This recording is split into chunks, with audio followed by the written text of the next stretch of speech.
Nos deleitamos en la bendita palabra del Señor, tomado del Evangelio de San Mateo. Y la leemos en el nombre del Padre y del Hijo y del Espíritu Santo. San Mateo capítulo 15, versículo 29 al 37. En aquel tiempo llegó Jesús a la orilla del mar de Galilea. Subió al monte y se sentó. Acudió a él mucha gente que llevaba consigo tullidos, ciegos, lisiados, sordomudos y muchos otros enfermos. Los tendieron a sus pies. Él los curó. La gente se llenó de admiración al ver que los lisiados estaban curados, que los ciegos veían, que los mudos hablaban y los tullidos caminaban, por lo que glorificaron al Dios de Israel. Jesús llamó a sus discípulos y les dijo: me da lástima esta gente, porque llevan ya 3 días conmigo y no tienen qué comer. No quiero despedirlos en ayunas, porque pueden desmayarse en el camino. Los discípulos le preguntaron: ¿dónde vamos a conseguir en este lugar despoblado panes suficientes para saciar a tal muchedumbre? Jesús les preguntó: ¿cuántos panes tienen? Ellos contestaron: 7 y unos cuantos pescados. Después de ordenar a la gente que se sentara en el suelo, Jesús tomó los 7 panes y los pescados, y habiendo dado gracias a Dios, los partió y los fue entregando a los discípulos, y los discípulos a la gente. Todos comieron hasta saciarse y llenaron 7 canastas con los pedazos que habían sobrado. Palabra del Señor. Gloria y honor a ti, Señor Jesús. Paz y bien, hermanos y amigos. Nuevamente vuelvo a estar con ustedes en la reflexión del Evangelio del día. Estoy en un tratamiento, estoy restableciendo mi salud, pero aquí estamos, ya con el optimismo de siempre, creyendo en el milagro que el Señor está realizando ya en mi vida. Amén. Así es que ahí estamos para meditar esta palabra, este Evangelio, que es vida, que es salvación, que es sanidad. Meditemos la palabra del Señor en este momento. ¿Quién de nosotros no tiene sus 5 panes y 2 peces? Todos los tenemos. Si estamos dispuestos a ponerlos en las manos del Señor, bastarían para que en el mundo haya un poco más de amor, de paz, de justicia y sobre todo de alegría. Qué necesario es la alegría en el mundo. Dios es capaz de multiplicar nuestros pequeños gestos de solidaridad y hacernos partícipes de su don. Y qué hermoso es cuando descubrimos eso. Qué maravilloso es saber que los demás necesitan de nosotros y que nosotros podemos ayudar. De muy distinta manera nos suenan a nosotros hoy estas palabras, y los que estamos ya viviendo, experimentando las maravillas de Dios, gustamos hacer el bien. Ya estamos en la primera semana del Adviento del año 2021, y la palabra del Señor en boca del profeta Isaías, que dirige ese profeta a los que le escuchan, les habla del Dios que vendrá y les salvará. Nosotros tenemos más suerte, porque hace tiempo que disfrutamos de nuestro Salvador, de Jesucristo, que ha venido en persona hasta nosotros y nos ha ofrecido mucho más que un banquete de manjares suculentos y vinos generosos. Nos ha ofrecido todo lo que lleva a nuestra salvación. Nos ha ofrecido su persona, su presencia, su luz, su amor, y se ha atrevido a adentrarse y habitar en nuestro corazón para guiar nuestros pasos. Claro, el que se deja guiar, el que le da cabida en su corazón, el que lo hace rey y número uno en su vida. Pero todavía también en este Adviento anhelamos y esperamos su venida definitiva, en la que va a aniquilar para siempre la muerte y todos los males que nos rodean. Sí, nuestra vida, nuestra existencia terrena. Entonces, sí, disfrutaremos de un banquete sin igual y para siempre, donde Jesús no se esconderá en el pan y vino eucarístico, sino que se nos ofrecerá tal cual es y nos hará disfrutar de la felicidad total tan deseada. Dice el Señor en el Evangelio que hemos escuchado: me da lástima de la gente, no tiene que comer. Jesús no se conforma con anunciar su buena noticia con su palabra. También lo hace con sus hechos, como vemos en el Evangelio de hoy. Jesús, bordeando el lago de Galilea, subió al monte y se sentó, pero pronto se vio rodeado de mucha gente que le traían toda clase de enfermos a los que Jesús curaba. Esta gente estaba muy contenta con Jesús y le acompañaron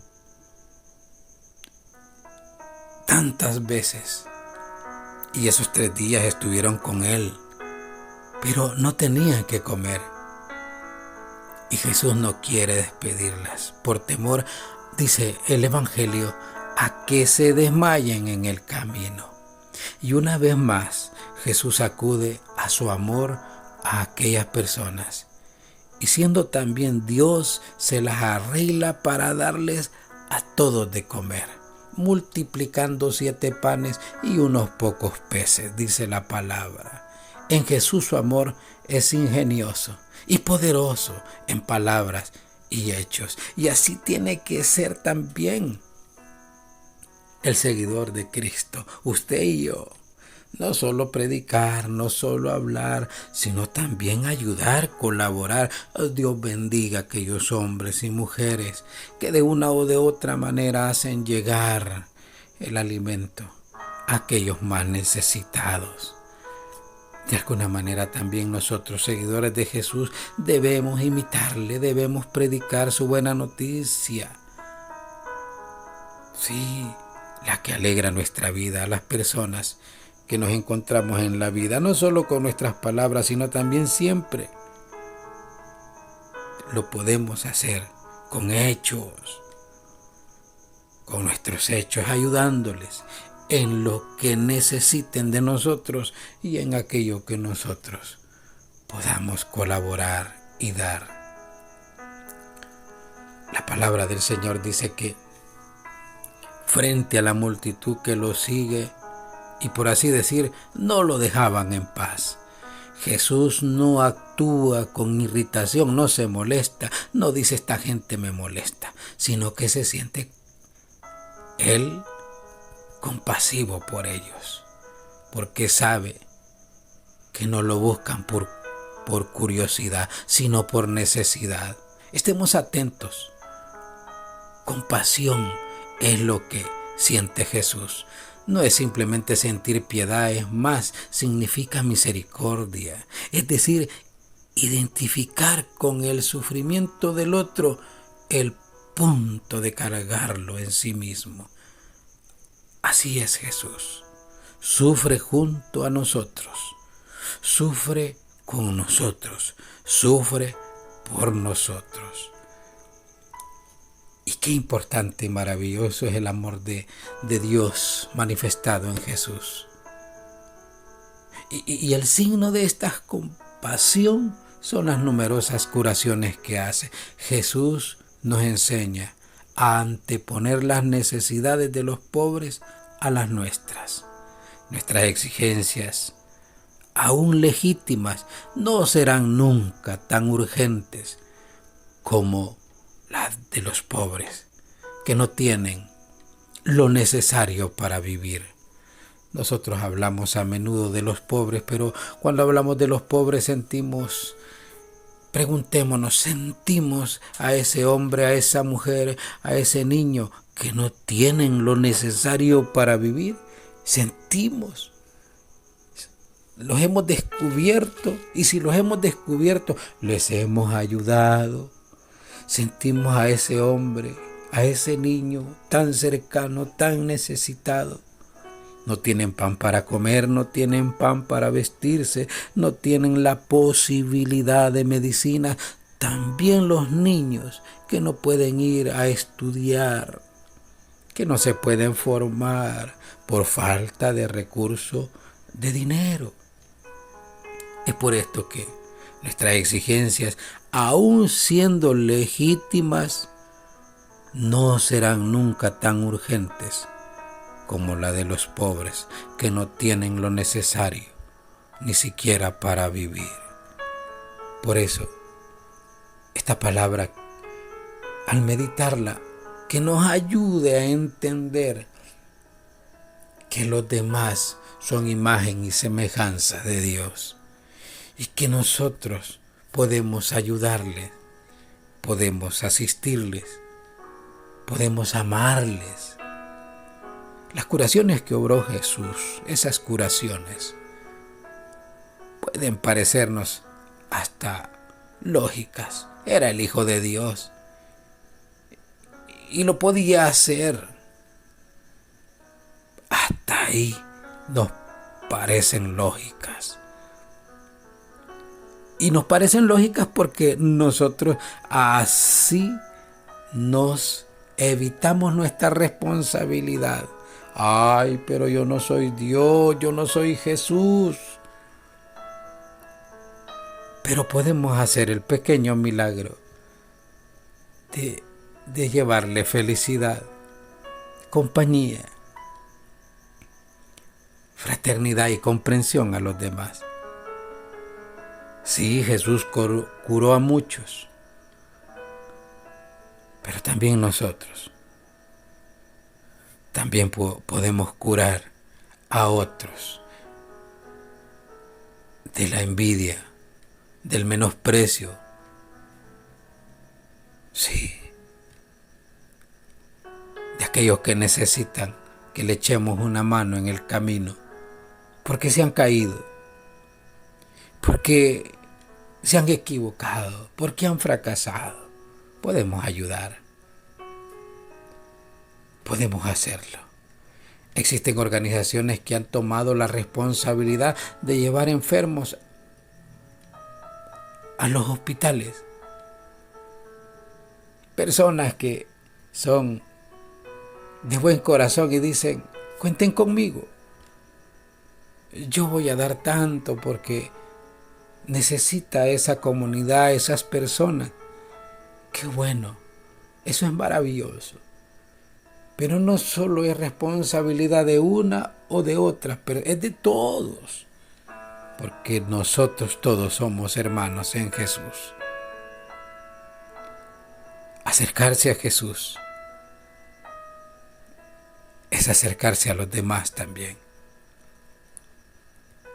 Cuando la vivencia de nuestra fe consiste en esto, encontramos aplicaciones concretas que nos ayudan a conocernos mejor y que nos abren a las necesidades y problemas de los demás. Démonos cuenta. Sí, démonos cuenta entonces que todo vale la pena cuando andamos de la mano con el Señor. Alguien me decía un día, ¿y por qué andan así para arriba y para abajo como que son locos? Pero es que somos los locos del Señor. Sí, Jesús es el doctor. Aprendí en la bendita renovación carismática hace años, cuando tenía más o menos 15 años. una alabanza que dice: la gente dice que somos los locos de la ciudad, porque andamos por el mundo predicando la verdad. Si el mundo es un manicomio, Jesús es el doctor, pues Él da la medicina para el bien del pecador. Él da la medicina, Él es mi doctor. Por eso la alegría de llevar a Jesús, su buena nueva, su buena noticia a los demás, de compartir lo poco o lo mucho que tenemos. Eso es dar testimonio de vida. Hermanos, hermanas y amigos, ánimo, que nuestra vida sea diferente, que nuestra vida sea una entrega total al Señor, haciendo la voluntad de Él en la persona de los demás. Paz y bien a todos.